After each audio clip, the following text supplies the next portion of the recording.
दूर का झटका लगा था। कुणाल ने ड्राइवर को डांटते हुए कहा, ये क्या तरीका है? मैंने आपको बोला था ना कि मेरी वाइफ की तबीयत ठीक नहीं है, आपने तो अचानक से इस तरह से ब्रेक लगा दिया। लेकिन ड्राइवर की तरफ से कुछ सेकंड के लिए कुणाल को कोई जवाब नहीं मिला। कुणाल ने ध्यान से देखा, ड्राइवर के चेहरे पर डर के एक्सप्रेशंस थे। वह अपने रुमाल से अपने माथे का पसीना पहुंच रहा था। यह देखकर कुणाल को कुछ शक हुआ। ड्राइवर के कंधे पर हाथ रखते हुए पूछा, क्या हुआ, आप ठीक है ना? ड्राइवर ने घबराती हुई आवाज में जवाब दिया, साहब माफ कर देना साहब, लेकिन वो गाड़ी के सामने अचानक से कोई औरत आ गई थी। कुणाल ने आश्चर्य से पूछा, औरत आ गई थी?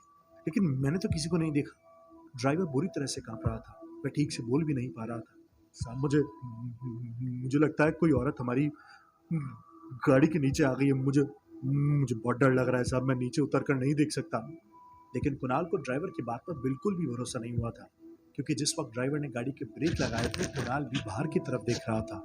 और उसने फिर से ड्राइवर को समझाने की कोशिश की, आप घबराइए मत, मुझे अच्छी तरह से बताइए, गाड़ी के सामने कोई नहीं आया था, शायद आपको कुछ हुआ है। एक मिनट रुकिए, मैं जरा बाहर चेक करता हूँ। लेकिन रिद्धिमा ड्राइवर की बात सुनकर घबरा गई थी। रिद्धिमा ने कुणाल का हाथ कसकर पकड़ लिया था और डरते हुए कहा, कुणाल वैसे तो मैंने भी गाड़ी के सामने किसी को आते हुए नहीं देखा, लेकिन कोई हुआ तो?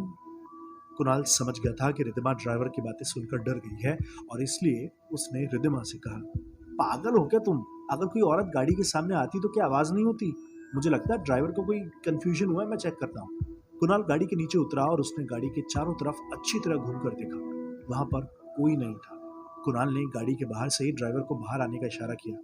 ड्राइवर अभी तक डरा हुआ था। डरते हुए ही वो गाड़ी के नीचे उतरा। क्या हुआ साहब, सब ठीक है ना?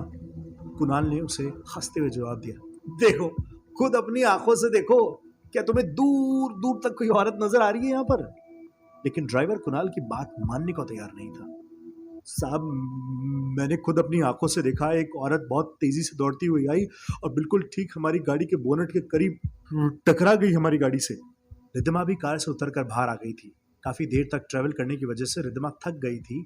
उसने भी ड्राइवर को समझाने की कोशिश की, अरे ड्राइवर भैया, कुणाल कह रहे हैं ना यहाँ पर कोई नहीं है, और अगर कोई औरत होती तो क्या अचानक से गायब हो जाती? देखिए कोई भी तो नहीं है यहाँ पर। अब तक ड्राइवर का डर थोड़ा कम हो गया था, लेकिन वह आंखें फाड़ फाड़ कर उस सूने रेगिस्तान वाली सड़क को देखे जा रहा था। दूर दूर तक इंसान तो क्या, किसी पेड़ पौधे का भी नामो निशान नहीं था। जोधपुर के आसपास का यह रेगिस्तानी इलाका काफी वीरान और सुनसान था। ड्राइवर गाड़ी के अंदर से पानी की बोतल लेकर आया और उसने अपने आप को रिलैक्स करने के लिए एक घूंट पानी पी लिया था। कुणाल ने भी ड्राइवर को थोड़ा सा नॉर्मल हो जाने के लिए कहा। रिद्धिमा ने अपनी नजरें चारों तरफ दौड़ाई और फिर कुणाल से कहा, कितनी वीरान जगह है कुणाल, यहाँ पर कितना सन्नाटा है, लेकिन एक अजीब सा सुकून है दिल्ली के शोर शराबे से। रिद्धिमा की बात सुनकर कुणाल के होठों पर मुस्कुराहट आ गई। मैडम, एक दो दिन अच्छा लगता है सन्नाटा, उसके बाद तुम खुद बोर होने वाली हो। रिद्धिमा अपनी जगह पर उठकर खड़ी हो गई और अपने हाथों से हवा में लहराते हुए कहा, मिस्टर कुणाल शर्मा, मुझे सुकून बहुत पसंद है। ऐसी शांत जगह पर मुझे बहुत अच्छा लगता है। अगर आप ये सोच रहे हैं कि मैं बोर हो जाऊंगी, तो ऐसा कुछ नहीं होने वाला। रिद्धिमा की बात सुनकर कुणाल को हंसी आ गई। रिद्धिमा ने कुणाल से एक सवाल पूछा, कुणाल, क्या रेगिस्तान में कोई पेड़ नहीं होता? देखो ना, दूर दूर तक कुछ भी नजर नहीं आ रहा है। जवाब में कुणाल ने इशारों से रिद्धिमा को अपने पीछे की तरफ देखने के लिए कहा। रिद्धिमा ने पहले अपने आंखों से इशारा करके पूछा, क्या हुआ? कुणाल ने जवाब दिया, जरा पलट कर देखो, तुम्हारे सवाल का जवाब मिल जाएगा। कुणाल के कहने पर रिद्धिमा ने जैसे ही पलट कर देखा, सड़क के किनारे से कुछ कदम की दूरी पर उसे एक खिजड़ी का पेड़ नजर आया। रिद्धिमा ने हंसते हुए कहा, अरे वाह, एक लौता ही सही, लेकिन रेगिस्तान में कोई तो पेड़ है। रिद्धिमा की बात सुनकर ड्राइवर को हंसी आ रही थी और उसने रिद्धिमा को बताया, मैडम जी, रेगिस्तान में ऐसे ही पेड़ होते हैं, और वो भी बहुत दूर दूर। रिद्धिमा ने हंसते हुए पूछा, लेकिन यहाँ तो बहुत दूर तक सिर्फ एक ही पेड़ नजर आ रहा है, और उसके ऊपर ये चुनरी कैसी? यहाँ इतने वीरान इस पेड़ पे चुनरी कौन पहना गया? इतना कहकर रिद्धिमा जोर जोर से हंसने लगी। ड्राइवर भी उसकी बात सुनकर मुस्कुरा रहा था।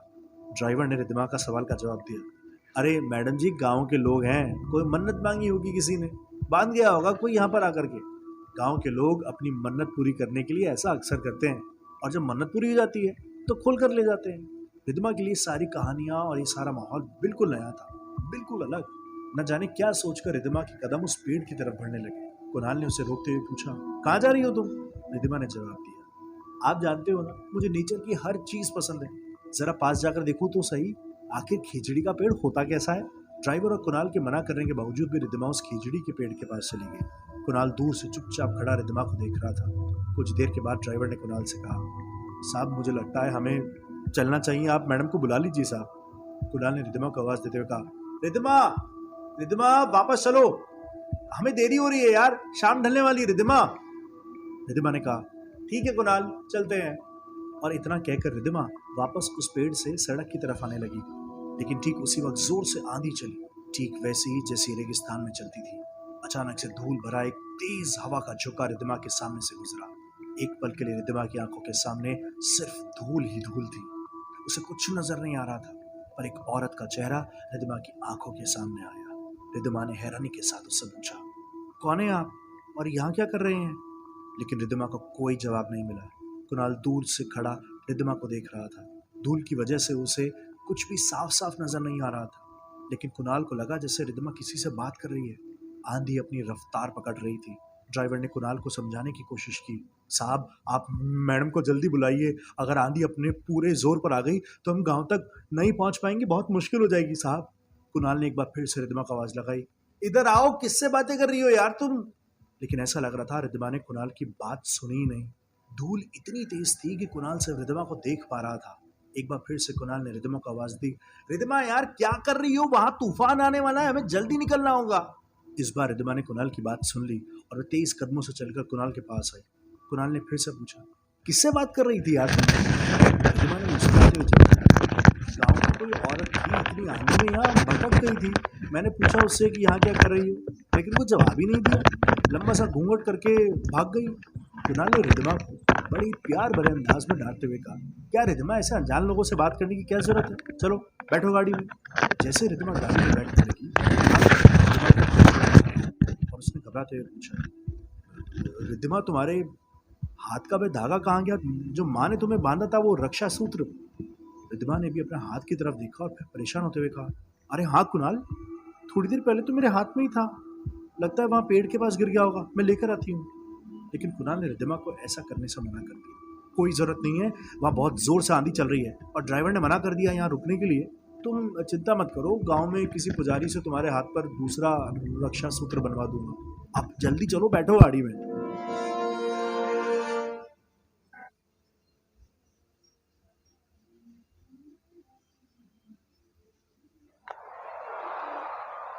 इस T20 सीजन देखो मैचेस लाइव और खेलो इंडिया के number 1 gaming exchange fair play पर। क्रिकेट, पोकर जैसे 30+ लाइव स्किल गेम्स में जीतो प्राइजेस। fairplay1.co.in पर रजिस्टर करने से मिलेगा 300% फर्स्ट डिपॉजिट बोनस। यही नहीं, फेयर प्ले दे रहा है फ्लैट 5% हार कट, वो भी इस T20 सीजन के हर मैच पे। फेयर प्ले पे नहीं खेला तो क्या खेला? इस खेल में वित्तीय जोखिम की संभावना शामिल है और इसकी लत लग सकती है। कृपया जिम्मेदारी से और अपने जोखिम पर खेलें। रिद्धिमा और कुणाल दोनों ही गाड़ी में बैठ गए थे। ड्राइवर ने गाड़ी स्टार्ट कर दी थी और वो लोग सुनसान जगह से गांव की तरफ बढ़ चले थे। रिद्धिमा को इस तरह से छोटे गांव में रहना और वहां के माहौल के बारे में कुछ भी पता नहीं था। रिद्धिमा के लिए यह दुनिया पूरी नई और अनजान थी। उसने ड्राइवर से एक सवाल पूछा, भैया एक बात बताइए, जब इतनी तेज आंधी चल रही थी तो वो औरत वहां पर क्या कर रही होगी? जैसे ही ड्राइवर ने रिद्धिमा की बात सुनी, वह घबरा गया, क्योंकि वो पहले ही किसी औरत की गाड़ी के सामने आ जाने से भ्रम में था और अब रिद्धिमा के फिर से वही बात छेड़ने की वजह से डर के मारे उसके माथे से पसीना टपकने लगा। ड्राइवर ने घबराते हुए पूछा, कौन सी औरत मैडम जी? अब आप किस औरत के बारे में बात कर रही हैं? साहब ने तो कहा था वहां कोई औरत नहीं है। ड्राइवर की ऐसी हालत देखकर रिद्धिमा की हंसी छूट गई। अरे ड्राइवर भैया, आप तो फिर से डर गए। मैं उसकी बात नहीं कर रही जो आपकी गाड़ी के सामने आई नहीं थी और आपको लगा कि आ गई थी। ड्राइवर ने पूछा, तो फिर तो कौन सी औरत की बात कर रही हैं आप? रिद्धिमा ने ड्राइवर को उस औरत के बारे में बताया जिसे उसने खेजड़ी के पेड़ के पास देखा था। अरे अभी जब मैं उस पेड़ के पास गई थी ना, तो वहां पर एक औरत मिली थी मुझे। मैंने उससे कहा कि यहाँ क्यों भटक रही हो, तो कुछ बोली नहीं, लंबा घूंघट निकाला और भाग गई वहां से। इस बार कुणाल ने रिद्धिमा से पूछा, मैंने तुम्हें किसी से बात करते हुए देखा था, मैं तुमसे पूछने वाला था, मुझे वहां पर कोई नजर नहीं आया, शायद वहां पर धूल ज्यादा थी इसीलिए। रिद्धिमा ने कुणाल की बात का जवाब दिया। हाँ कुणाल, हो सकता है धूल की वजह से आप नहीं देख पाए, गांव की औरत थी वहां पर, लेकिन जब बात करने की कोशिश करी तो शर्मा गई और वहां से भागकर कुछ बिना बोले चली गई। ड्राइवर जो अब तक चुपचाप कुणाल और रिद्धिमा की बात सुन रहा था, उसने रिद्धिमा को समझाने के अंदाज में कहा, एक बात कहूं आपसे, आप शहर के लोग हैं साहब, पता नहीं मेरी बात मानेंगे या नहीं, लेकिन मुझे तो बहुत बड़ी गड़बड़ लगती है। वो औरत जरूर कोई भूतनी होगी, भूतनी। जैसे ही ड्राइवर ने ये बात कही, रिद्धिमा जोर जोर से हंसने लगी। कुणाल के चेहरे पर भी मुस्कुराहट थी। कुणाल ने रिद्धिमा को इस तरह हंसने से मना किया। क्या कर रही हो रिद्धिमा, ड्राइवर को बुरा लगेगा। लेकिन ड्राइवर रिद्धिमा की बात का बुरा नहीं मान रहा था, बल्कि वह तो रिद्धिमा को समझाने की कोशिश कर रहा था। अरे मैडम जी, सच कह रहा हूँ, ऐसे वीरान इलाके में आंधियों में चुड़ैल घुमा करती हैं। आपको शायद पता ना हो, कुछ दिन पहले इस गांव के एक डॉक्टर पेड़ से लटका हुआ मिला था और उसकी बीवी का तो आज तक पता नहीं चला है। ड्राइवर की बात पर कुणाल ने धीरे से कहा, अरे तुम्हें जानकर खुशी होगी कि उस डॉक्टर की जगह पर मैं ही हॉस्पिटल के अंदर नया डॉक्टर आया हूँ। ड्राइवर कुणाल की बात सुनकर बुरी तरह से चौंक गया था। क्या बात कर रहे हो साहब, लेकिन आप, एक बात आपसे कहूँ, वो सरकारी क्वार्टर में रहने मत जाना। अरे उसी क्वार्टर में तो मरे मिले थे डॉक्टर साहब, मुझे लगता है उनकी आत्मा भी वहीं भटक रही है। रिद्धिमा को ड्राइवर की अनोखी कहानियां सुनने में बड़ा मजा आ रहा था, क्योंकि शहर की पढ़ी लिखी लड़की होने की वजह से रिद्धिमा इन सब अंधविश्वास से भरी बातों में भरोसा नहीं करती थी। उसे ऐसा लग रहा था जैसे ड्राइवर कोई मनोरंजन वाली कहानियां सुना रहा है। अरे कुछ और बताइए ना भैया, आपकी बातें बड़ी मजेदार है, ऐसा लग रहा है जैसे कोई मजेदार नॉवल पढ़ रही हूँ। रिद्धिमा की बात सुनकर ड्राइवर भी हंसने लगा। वह समझ गया था कि रिद्धिमा उनकी बातों पर बिल्कुल भी भरोसा नहीं करने वाली है। अरे मैडम, आपको मेरी बातें मजाक लग रही है, चलिए कोई बात नहीं, जब आप कुछ दिन उस गांव में रहेंगी ना, वहाँ के लोगों से बात करेंगे तो आपको खुद पता चल जाएगा कि मैं कुछ झूठ नहीं बोल रहा हूँ। ये लो, हम गांव पहुंच भी गए। रिद्धिमा ने कार के शीशे नीचे करके कार की विंडो से बाहर आंखें फाड़ फाड़ कर गांव में फैले हुए सन्नाटे को देखा। आंधी अभी भी धीरे धीरे से चल रही थी। हवा का जोर अब पहले से कुछ कम हो चुका था। रिद्धिमा ने हैरान होते हुए पूछा, हम गांव तो पहुंच गए, लेकिन यहाँ कोई नजर ही नहीं आ रहा है। कुणाल ने भी कार की विंडो से बाहर देखते हुए ड्राइवर से सवाल किया, ड्राइवर भैया, गांव में इतना सन्नाटा क्यों नजर आ रहा है? अब आप तो सब कुछ जानते हैं, आपको इसकी वजह भी पता होगी। ड्राइवर ने मुस्कुराते हुए कहा, अरे साहब, शाम ढलने को आई है, देखिए ना, अब तो अंधेरा भी हो गया है और ऊपर से आंधी चल रही है ना। ऐसी आंधियों में इस गांव का एक भी इंसान घर से बाहर नहीं निकलता। जब से इस डॉक्टर के साथ हादसा हुआ है उसके बाद से तो बिल्कुल भी नहीं। कुणाल ने ड्राइवर को हॉस्पिटल चलने के लिए कहा। अच्छा ठीक है, अब आप एक काम करिए, गाड़ी हॉस्पिटल की तरफ ले चलिए। वहाँ पर हॉस्पिटल के स्टाफ का कोई आदमी है जो आज रात हमारे रुकने की व्यवस्था करेगा। रिद्धिमा ने क्यूरियोसिटी के साथ पूछा, वैसे कुणाल, आज रात गांव में रहेंगी कहाँ? जहाँ तक मुझे पता है अभी तक तो हमारे रहने का इंतजाम हुआ ही नहीं है। ड्राइवर गाड़ी को हॉस्पिटल की तरफ मोड़ चुका था। कुणाल ने रिद्धिमा को परेशान होने से मना किया और उसे बताया कि उन दोनों के रहने का इंतजाम पहले से ही किसी ने कर दिया है। जैसे ही कुणाल और रिद्धिमा हॉस्पिटल पहुंचे, विजय उनका इंतजार कर रहा था। डॉक्टर कुणाल को देखते ही विजय ने मुस्कुराते हुए उनका स्वागत किया। गुड इवनिंग सर, आइए सर। छोटा सा गांव है सर, आपके रुकने के लिए बहुत कुछ तो नहीं कर पाया हूँ, लेकिन बस कुछ ठीक ठाक सा अरेंजमेंट करने की कोशिश करी है। रिद्धिमा भी तब तक गाड़ी से उतरकर नीचे आ चुकी थी। उसने विजय से पूछा, लेकिन डॉक्टर्स के लिए जो मेडिकल क्वार्टर्स मिलते हैं उसमें क्या प्रॉब्लम थी? आप पहले से अरेंजमेंट करवा देते तो हम सीधे वहीं चले जाते ना। मेडिकल क्वार्टर्स का नाम सुनते ही जैसे विजय के चेहरे पर डर के एक्सप्रेशंस आ गए थे। कैसी बात कर रही हैं मैडम, आप तो जानती है ना, कुछ वक्त पहले इस गांव में एक हादसा हो चुका है, उसमें रहना तो दूर, आसपास तक कोई नहीं जाता है मैम। कुणाल भी विजय की बात सुनकर हैरान था, लेकिन फिर वह समझ गया था डॉक्टर अमित के साथ हुए हादसे के बाद ये जायज़ था कि लोग उस घर में जाने से डर रहे थे। कुणाल ने विजय से पूछा, इट्स ओके, कोई बात नहीं, लेकिन अभी बताओ जाना कहाँ है? विजय ने डॉक्टर कुणाल का सवाल का जवाब दिया। आज रात आप मेरे साथ चलिए, मैं यहीं गांव के घर में किराए के रूम लेकर के रहता हूं सर। मेरी फैमिली तो यहाँ नहीं रहती, और आज आप वहीं रुक जाइए, मैं अपने दोस्त के घर चला जाऊंगा। डोंट वरी, आपको किसी तरह की प्रॉब्लम नहीं होगी। विजय के कहने पर कुणाल और रिद्धिमा उसके घर पर उस रात रुकने के लिए चले गए। कुछ ही देर के बाद कुणाल और रिद्धिमा गहरी नींद में सो चुके थे। सुबह के लगभग 5 बजे के आसपास रिद्धिमा को अचानक से किसी के गाना गाने की आवाज़ सुनाई दी। ऐसा लगा जैसे कोई औरत बहुत मीठी आवाज में वहीं आसपास गाना गुनगुना रही थी। गहरी नींद आने की वजह से रिद्धिमा उस आवाज को इग्नोर करने की कोशिश करने लगी, लेकिन उस आवाज में इतनी मिठास थी कि रिद्धिमा से रहा नहीं गया और वह बिस्तर से उठकर खिड़की के बाहर झांकने लगी। रिद्धिमा ने देखा कि घर के ठीक बाहर गली के मोड़ पर एक औरत पानी का मटका उठाए लंबा घूंघट किए चली जा रही थी। ये गाने की आवाज उसी औरत के पास से आ रही थी। रिद्धिमा ने अपने आप से कहा, कितनी मीठी आवाज है, गांव में भी कमाल का टैलेंट छुपा होता है। ठीक उस वक्त कुणाल की भी आंखें खुल गई और रिद्धिमा को इस तरह खिड़की के पास खड़े देखकर कुणाल ने उससे पूछा, क्या हुआ रिद्धिमा, तुम ठीक हो ना, तुम्हारी तबीयत तो ठीक है ना?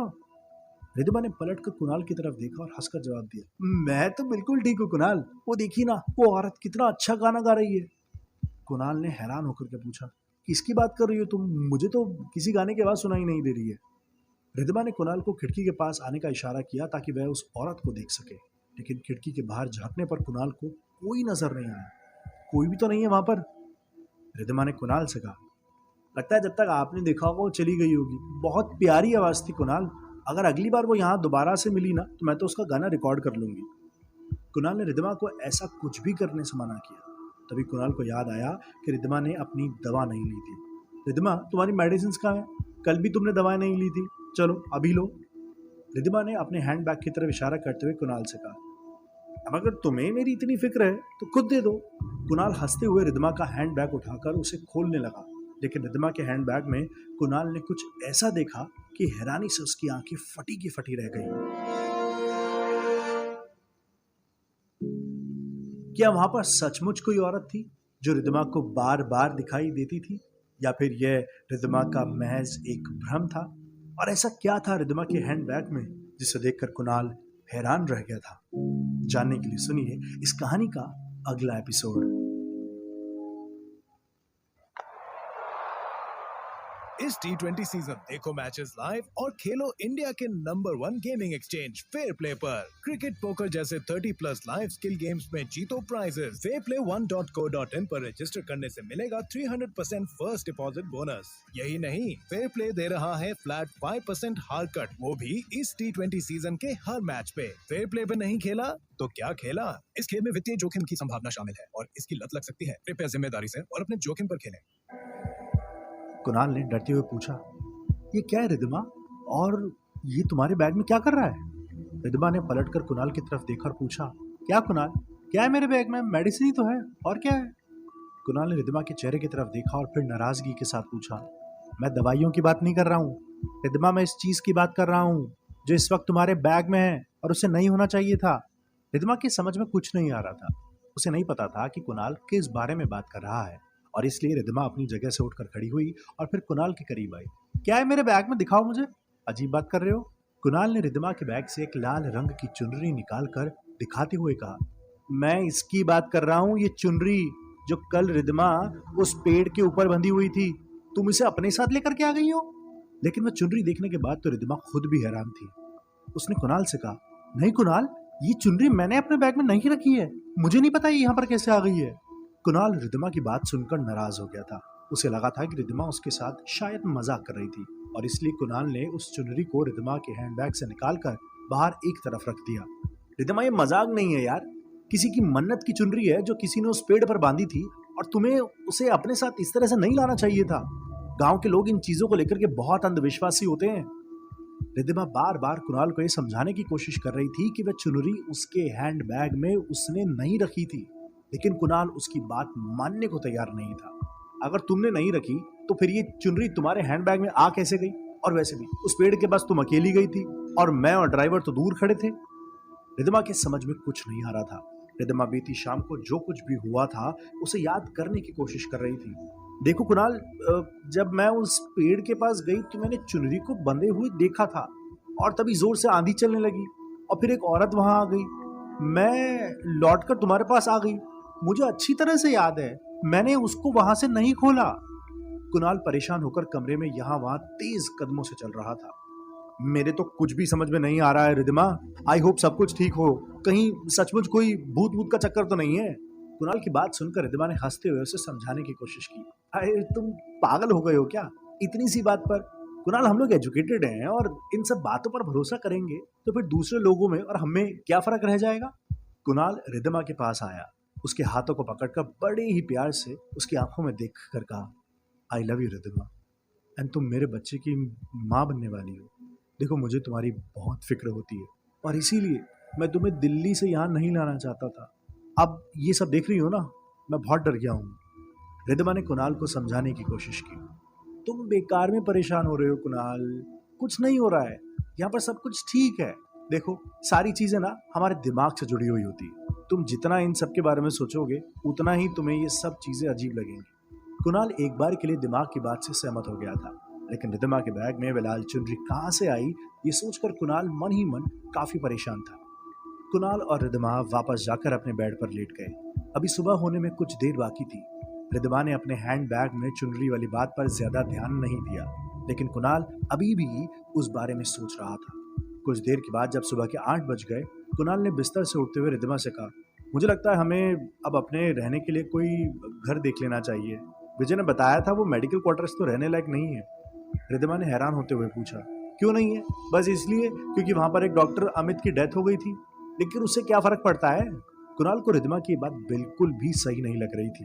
वह नहीं चाहता था कि प्रेगनेंसी की हालत में रिद्धिमा किसी ऐसे घर में जाकर रहे जहां पर कुछ वक्त पहले ही बहुत बड़ी दुर्घटना हुई हो, और इसीलिए उसने रिद्धिमा से कहा, नहीं रिद्धिमा, हम उस घर में नहीं रह सकते। तुम्हारी बात सही है, मैं इन बातों पर विश्वास नहीं करता हूँ, लेकिन तुम प्रेग्नेंट हो और अगर माँ को पता चला कि हम उस मेडिकल क्वार्टर में रहने के लिए चले गए हैं तो वो हमें बिल्कुल भी नहीं रहने देगी और रहना भी नहीं चाहिए। रिद्धिमा ने मुस्कुराते हुए जवाब दिया, ठीक है कोई बात नहीं, हम यहाँ गाँव में कोई दूसरा छोटा सा घर देख लेते हैं हमारे लिए। मैं जल्दी से तैयार हो जाती हूँ, हम चलते हैं। कुछ देर बाद कुणाल और रिद्धिमा विजय की कार लेकर गांव में अपने लिए घर ढूंढने की तलाश में निकल पड़े। गांव कुछ ज्यादा बड़ा नहीं था और गांव के घर भी इतने खास नहीं थे जो रिद्धिमा और कुणाल को अच्छा लग सके। इस बात को लेकर कुणाल अच्छा खासा परेशान था। पूरे गांव में चक्कर लगाने के बाद भी रिद्धिमा और कुणाल को कोई ठीक ठाक सा घर नजर नहीं आया। कुछ घंटों के बाद परेशान होकर रिद्धिमा और कुणाल वापस लौटने लगे तो गांव की दूसरी छोर पर बाहर की तरफ एक बहुत खूबसूरत सी हवेली रिद्धिमा को नजर आई। उसने खुश होते हुए उस तरफ इशारा किया, कुणाल देखो कितना सुंदर घर है। कुणाल ने रिद्धिमा के इशारे की तरफ देखा और फिर कहा, लेकिन इसके आसपास तो कोई भी घर नहीं है रिद्धिमा, कुछ अकेला सा नहीं है ये? कुणाल की बात सुनकर रिद्धिमा हंसने लगी, अरे आजू बाजू में नहीं है तो क्या हुआ, देखो 2-3 घर छोड़कर कितने सारे घर बने हुए हैं। मुझे लगता है यहाँ पर हमें किराए से अच्छा सा कोई रूम जरूर मिल जाएगा या फिर कोई जगह जरूर मिल जाएगी। रिद्धिमा के बार बार कहने पर कुणाल अपनी गाड़ी रोक कर उस हवेली की तरफ रिद्धिमा के साथ जाने लगा। हवेली खाली सी नजर आ रही थी, वहां पर किसी इंसान के होने का कोई नामो निशान नहीं था। रिद्धिमा और कुणाल ने जैसे ही हवेली के बाहर लोहे के दरवाजे को खोला, वह दरवाजा एक अजीब सी आवाज के साथ खुला। ऐसा लग रहा था जैसे बरसों से उस दरवाजे में कोई हलचल नहीं हुई थी, लेकिन हवेली की हालत देखकर लगता था जिससे वहां पर रोज साफ सफाई होती थी। हवेली एकदम अच्छी हालत में थी। रिद्धिमा ने हवेली को नजर भर के देखा और फिर कुणाल के चेहरे की तरफ देखकर उससे पूछा, कितनी बड़ी हवेली है कुणाल, लेकिन यहाँ पर कोई नजर क्यों नहीं आ रहा है? कुणाल हल्का सा घबरा गया था। उसने रिद्धिमा का हाथ पकड़कर उसे वापस चलने के लिए कहा, मुझे लगता है हमें वापस चलना चाहिए रिद्धिमा, मुझे कुछ ठीक नहीं लग रहा है यार। लेकिन रिद्धिमा वापस जाने को तैयार नहीं थी। कुणाल एक बार देखने दो ना, कोई होगा तो यहाँ पर। इतना कहकर रिद्धिमा कुणाल का हाथ पकड़कर हवेली के आंगन के अंदर पहुंच गई थी। कुणाल और रिद्धिमा अपनी नजरें दौड़ाकर दूर दूर तक देख रहे थे। हवेली के उस लंबे चौड़े से आंगन में एक तरफ एक चारपाई पड़ी हुई थी, लेकिन वहां कोई नहीं था। चारपाई के ठीक बाजू में एक हुक्का रखा हुआ था और उससे आ रही तंबाकू की महक से पता चल रहा था जैसे अभी बस कुछ देर पहले ही किसी ने उसे यूज किया था। रिद्धिमा ने उस हुक्के की तरफ इशारा करते हुए कुणाल से कहा, देखो कुणाल, कितनी ताजा ताजा तंबाकू की महक आ रही है, कोई तो होगा यहाँ पर, हमें थोड़ा इंतजार करना चाहिए। रिद्धिमा और कुणाल उस हवेली के आंगन में घूमने लगे। हवेली बाहर से काफी खूबसूरत नजर आ रही थी, लेकिन किसी इंसान की आवाज, किसी के होने की कोई आहट वहां पर मौजूद ही नहीं थी। पता नहीं कुणाल को हवेली के आंगन में खड़े रहकर कुछ अच्छा सा नहीं लग रहा था। एक अजीब सी नेगेटिव फीलिंग उसके दिल में हो रही थी। वो रिद्धिमा को बार बार वहां से चलने के लिए कह रहा था, लेकिन अपनी जिद के चलते रिद्धिमा ने उसकी एक बात नहीं सुनी। रिद्धिमा हवेली के दरवाजे के अंदर जाना चाहती थी। चलो ना कुणाल, या आंगन में कब तक खड़े रहेंगे ऐसे ही, हम दरवाजा खोलकर अंदर चलते हैं। लेकिन कुणाल ने रिद्धिमा को ऐसा करने से मना कर दिया। बिना किसी की इजाजत के उसके घर में घुस जाना कहाँ की अकलमंदी है? कुणाल का बस ये कहना था कि ठीक उसी वक्त कुणाल के कंधे पर किसी ने धीरे से हाथ रखा और एक आवाज कुणाल और रिद्धिमा के कानों में सुनाई पड़ी। अकलमंदी तो तुम दोनों ने यहाँ आकर भी नहीं करी है, बहुत बड़ी गलती कर दी है तुम दोनों ने।